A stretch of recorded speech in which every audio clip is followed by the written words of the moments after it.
A Bad Case of Stripes by David Shannon.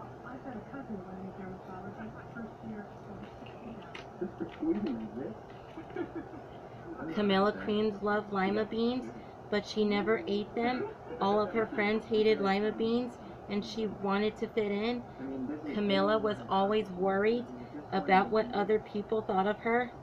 Today she was fretting even more than usual. It was the first day of school, and she couldn't decide what to wear. There were so many people to impress. She tried on 42 outfits, but none seemed quite right. She put on a pretty red dress and looked in the mirror, then she screamed.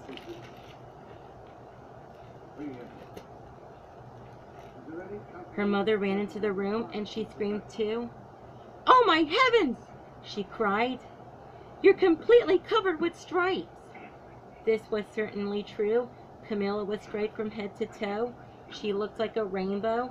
Mrs. Cream felt Camilla's forehead. "Do you feel all right?" she asked. "I feel fine," answered Camilla, "but just look at me." "You get back to bed this instant," her mother ordered. "You're not going to school today." Camilla was revealed. She didn't want to miss the first day of school, but she was afraid what the other kids would say, and she had no idea what to wear with those crazy stripes.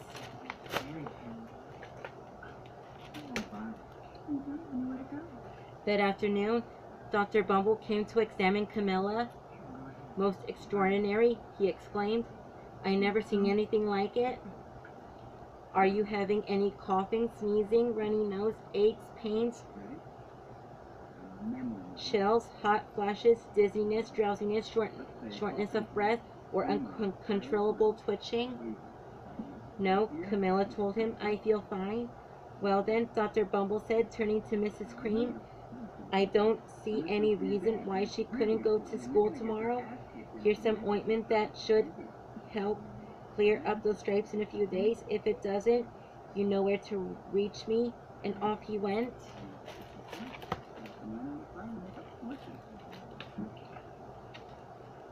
The next day was a disaster. Everyone at school laughed at Camilla. They called her Camilla Crayon and Night of the Living Lollipop. She tried her best to act as everything were normal, but when the class said the Pledge of Allegiance, her stripes turned red, white, and blue, and she broke out in stars.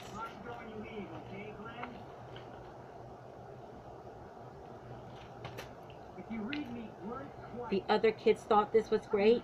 One yelled out, "Let's see some purple polka dots!" Sure enough, Camilla turned all purple polka dotty. Everyone else shouted, "Checkerboard!"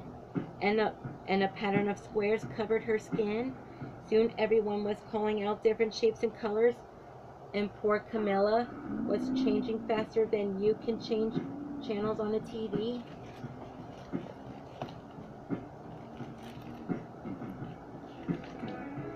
That night, Mr. Harms, the school principal, called. "I'm sorry, Mrs. Creams," he said.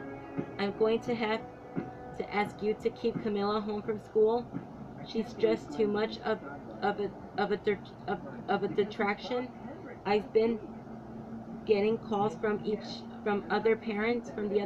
They are afraid those stripes may be contagious." Camilla was so embarrassed. She couldn't believe that 2 days ago everyone liked her. Now nobody wanted to be in the same room with her. Her father tried to make her feel better. "Is there anything I could get you, sweetheart?" he asked. "No, thank you," sighed Camilla. What she really wanted was a nice plate of lima beans, but she had been left at enough for one day.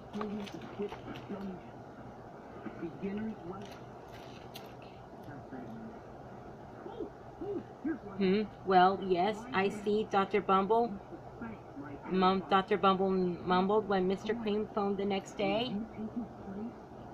"I think I better bring in the specialists. We'll be right over." An hour later, Dr. Bumble arrived with 4 people in long white coats. He introduced them to the Creams. This is Dr. Grop, Dr. Sponge, Dr. Cricket, and Dr. Young.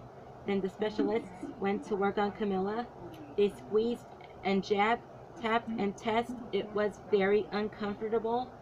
Well, it's not the mumps, concluded Dr. Grop, or the measles, said Dr. Sponge. Definitely not the chicken pox, put in Dr. Cricket, or sunburn, said Dr. Young. Try these, said the specialist.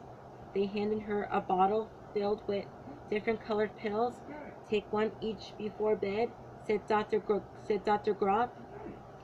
Then they filed out the front door, followed by Dr. Bumble.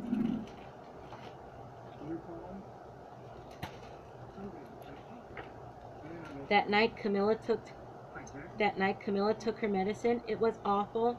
When she woke up the next morning, she did feel different, but when she got dressed, her clothes didn't fit right. She looked in the mirror, and there, staring back at her, was a giant multicolored pill with her face on it. Looks awful. Dr. Bumble rushed over as soon as Mrs. Cream called, but this time, instead of the specialists, he brought the experts. Dr. Gord and Dr. Mellon were the finest scientific minds in the land. Once again, Camilla was poked and prodded, looked at and listened. The experts wrote down lots of numbers.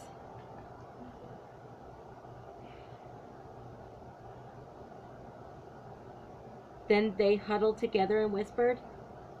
Dr. Gord finally spoke. It might be a virus, he announced with authority. Suddenly, fuzzy little virus balls appeared all over Camilla, or possibly some form of bacteria, said Dr. Mellon. Out popped squiggly little bacteria tails. Or it could be a fungus, added Dr. Gord instantly.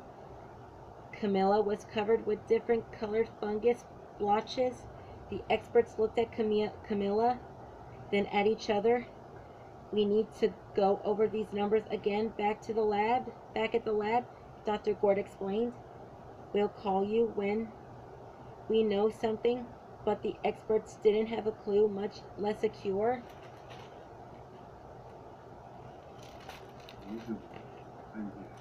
But by now the TV news had found about Camilla.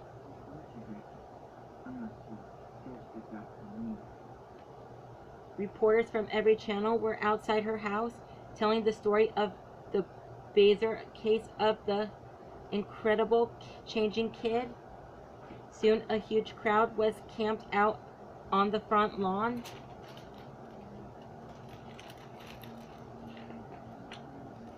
The Creams were swamped with all kinds of remedies from physicologists, electrologists, herbologists, nutritionists, physics, or an old medicine man, a guru, and even a veterinarian. Each so-called cure only added to poor Camilla's strange appearance until it was hard to recognize her. She sprouted out roots and berries and crystals and feathers and a long furry tail, but nothing worked.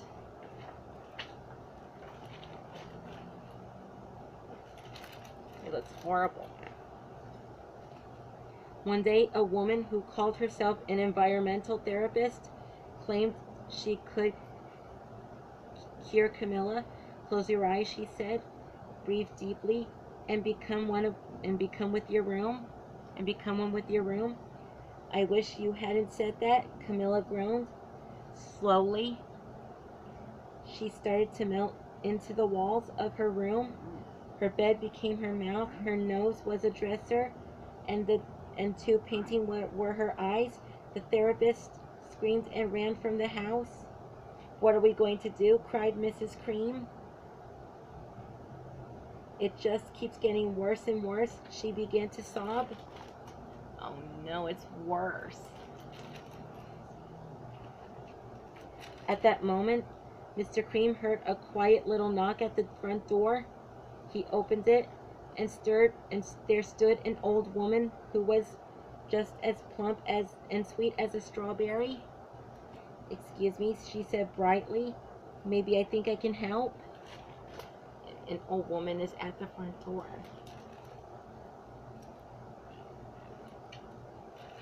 She went into Camilla's room and looked around. "My goodness," she said with a shake of her head. "What have we here is a bad case of stripes. One of the worst I've ever seen." She pulled a container of small green beans from her bag. "Here," she said, "these might do the trick." "Are those magic beans?" asked Mrs. Cream. "Oh my, no," replied the kind old woman.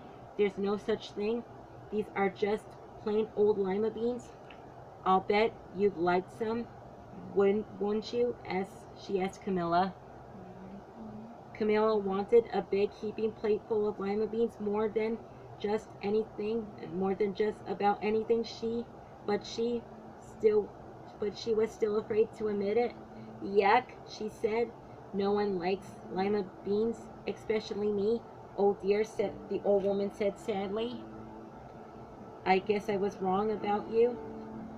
She put the beans back in her bag and started toward the door. Camilla watched the old woman walk away. "Those beans will taste so good," and being laughed at for eating them was nothing compared to what she'd been going through.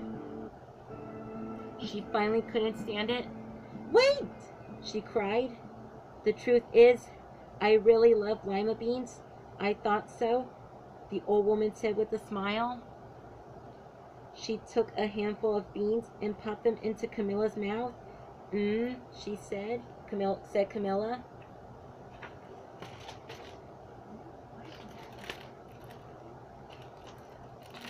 Suddenly, the branches, feathers, and squiggly tails began to disappear.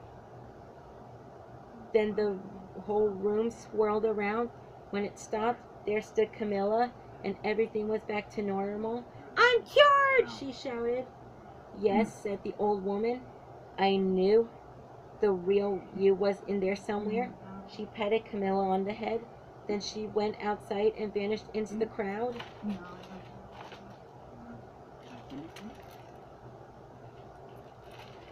Afterward, Camilla wasn't quite the same. Some of the kids at school, she said, some of the kids at school said she was weird, but she didn't care a bit. She ate all the lima beans she wanted, and she never had even a touch of stripes again. Thanks for watching, and please subscribe. Hope you enjoyed the book.